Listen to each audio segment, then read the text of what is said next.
Example 7 में वो बोल रहा है कि find the discriminant of the quadratic equation, यानी इसका डी निकालना है।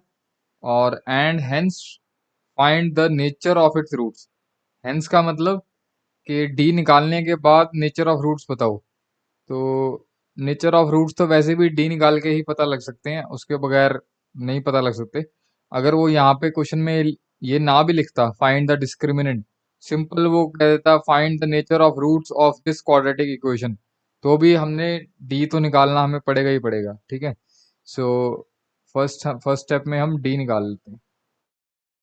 सबसे फर्स्ट स्टेप में क्या होता है कि ये जो क्वाड्रेटिक इक्वेशन दी हुई है इसको स्टैंडर्ड इक्वेशन के साथ कंपेयर करना होता है और ए बी सी की वैल्यू निकालनी होती है। ठीक है, तो comparing these two equations we get a is equal to 2, b is equal to -4, c is equal to 3।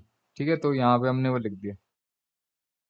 अब डिस्क्रिमिनेंट का फॉर्मूला में पता है b² - 4ac, यहाँ पे a b c की वैल्यू यहाँ से डाल देते हैं।